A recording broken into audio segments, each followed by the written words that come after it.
everyone, thanks for joining this chat with Circular Tayside. Today we have Marian Bruce from Highland Boundary with us. Marian is going to be talking to us a bit about her business, but also focusing on systems thinking and how that can be implemented on the ground level of business operations. So Marian, would you like to tell us a bit more about yourself and your business? Hi, Vasil. Lovely to be with you today. Thanks very much for the invitation to have this chat. We, myself and my husband, we have a small farm just on the outskirts of Aelith, which is quite up high and overlooks Strathmore. And we run a number of different enterprises from here. So there is a traditional farm part. So we have Hebridean sheep that we raise for meat and for breeding stock. We have a holiday let on the site, and we also have a distillery, which is Highland Boundary Distillery. So we have a sort of number of diversified businesses. Because we only have a small farm, we don't have the opportunity to grow or raise a whole load of agricultural produce. So we have to be really inventive about how we create value from a small piece of land. Mm-hmm. I see. How did you approach this? First of all, how many years have you been doing this? And second of all, how did you approach these businesses from the beginning? Did you have any sustainability considerations from the get-go, or did you incorporate those afterwards? Yeah, I guess, we've been here since 2008, so 12 years now. And when we bought the farm, it had been a kind of traditional upland sheep farm. And one of the things that we did right away and started doing right away was actually to try and get more biodiversity on the farm. So we, right from the beginning, we planted an orchard, we created a wildlife pond, we introduced a whole load of trees and plants which weren't here originally, or maybe had been here like hundreds of years ago, but had latterly not been on the farm. And that was basically all the work that we do is kind of based around the fact that we are biologists by training.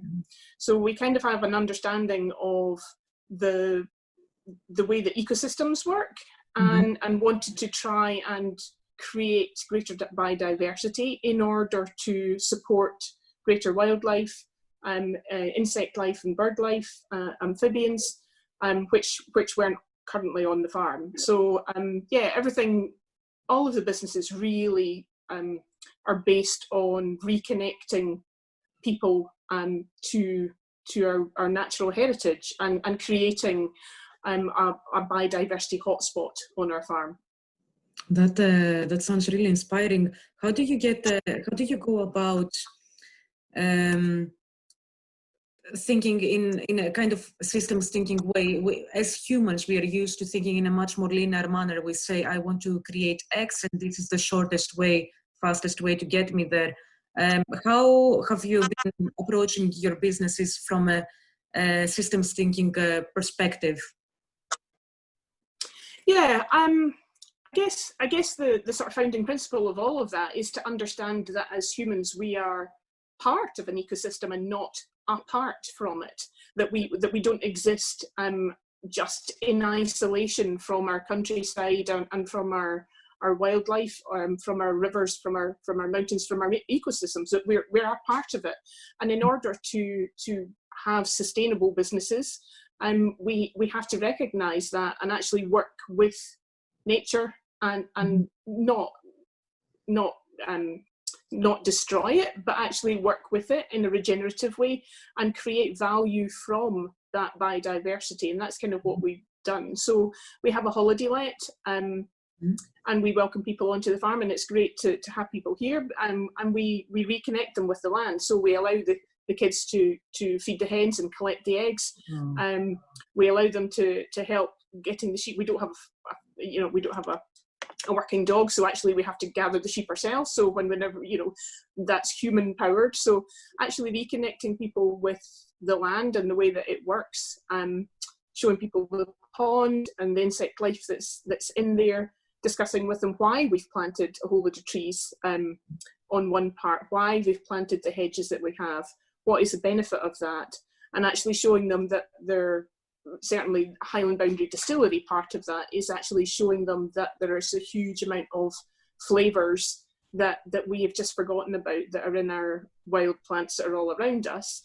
And that's what we use in the distillery. So our botanical spirits are based completely on native species that are handpicked either on our farm or on native woodland. So we don't import any ingredients other than the ethanol that we use to make the spirits, but all of the botanicals are handpicked by us, and that's absolutely deliberate. We wanted to create spirits that were of this place, that were from here, using only what we had here, and that's kind of the founding basis of the distillery business, was that it was about reconnecting people to the flavours of our own countryside. That is great. So basically, you ask your visitors to take a step back and look at the ecosystem around them and find out where everything fits in that, rather than having set ideas of, that's where we start, that's where we go, and that's where we finish. You become part of the ecosystem rather than an outside force. Did you have any challenges in this approach? Was it difficult because it's not a mainstream approach for you to have a thriving business in both hospitality and the distillery parts of it? Yeah, there's been lots of challenges. I guess when you're trying to do something different, you come up against people that don't really understand why you're wanting to do. So, for example, when we were designing our bottle and our packaging for our spirits, we insisted with the manufacturers of the corks that they were absolutely completely biodegradable, and they said no, well, you can have this cork, this wooden topper, but it's got a plastic leg on it. And we said, well, no, we don't want a plastic leg. And you have to say it over and over again. And actually, so everything that we use is either biodegradable or completely recyclable. So we have a glass bottle, we have a paper label, there's no plastic on it, there's no plastic. We have a paper watch strap, which is the seal. We have a wooden top, we have a cork leg in the cork, and even down to the tape on the boxes that we seal the cases are sealed with biodegradable tape. But even sourcing that biodegradable tape, maybe 3 years ago now, was really, really difficult. And so it's becoming more mainstream, but at the time when we were doing it, actually, it was like we were being awkward. Why can't you just have something that is plastic and, we've got this, and I went, no, I don't want that. I want something that's different. So yeah, it's becoming easier because people are recognizing the value in that. But originally it was quite difficult to persuade suppliers that, we did want something different. So that brings me to the waste aspect of it. So one of the issues that you had is that there weren't suppliers for supplying you with what you wanted. You seem to have surpassed that in some elements of your product, like in the bottles and the tops and the caps. What would you advise to businesses that are currently where you were when you were designing your product? Did you find a solution to all your problems? Were there some problems that you knew that you would have to wait several years to solve? What would you advise a business that is currently looking for a more circular supply chain in a way? Yeah, I think it would be to persevere, because there are people out there that will be able to provide those. It's just more difficult to find them. And often they are more expensive, but then that's the choice that you have to make. And when we say to people, we don't use this, to customers, they really value that we've gone to those lengths in order to do that. So by telling people, yes, it may well be slightly more expensive than something else, but actually here's the reason why. And the reason why is that we've used these materials for this reason. Yes, it's expensive to go out and pick everything ourselves. We take a lot of time to do that, but actually the biodiversity that we create when we've planted all those is added value for us. Yes, you can't monetize it in the same way, but actually customers, and I feel that there's a real change post-COVID, that people really are understanding that we need sustainable businesses, and we need sustainable local supply chains as well. So I think even more so that COVID-19 pandemic will have really influenced people's way of thinking, and they will be much more understanding of what we're trying to achieve, using the sort of systems thinking that we do within all of our businesses. Yeah, so that's really encouraging. Yeah, I agree with you. It showed us, the pandemic, that we are quite vulnerable to forces that are outside our power, and climate change is definitely a huge force. For the you pressed upon how you are basically regenerating the ecosystem around you by planting the things that you are going to be using, and those the things that you're planting are not outside the ecosystem. They're not introduced species. They are more native. So how would you can you say a few words about the agroforestry kind of approach that you have? Yeah, so at the moment we have about a third of our land is actually forested. It's not huge, but we've taken a deliberate stance to say, well, actually this is what we want to do with this, and that creates huge biodiversity. So actually around us we have a huge number of insects and birds, and I regularly look out of my window in the office and see hares coming past the window and birds in the garden, and so it's all around us. You can see the benefit of that, and that's just a joy, and people really understand that when they come to visit the holiday let as well, that actually that's what we're doing, and you can see the difference compared to our farm, compared with other farms around us that are managed in a more traditional agricultural way. We're going out of our way to make that habitat available, just because we think it's really important. But one of the byproducts of that approach is that we do have all of these plants to go and harvest, and they're now right on our farm, and we don't have to import them, and we don't have to wait for somebody else to supply them. We can just go out and pick them.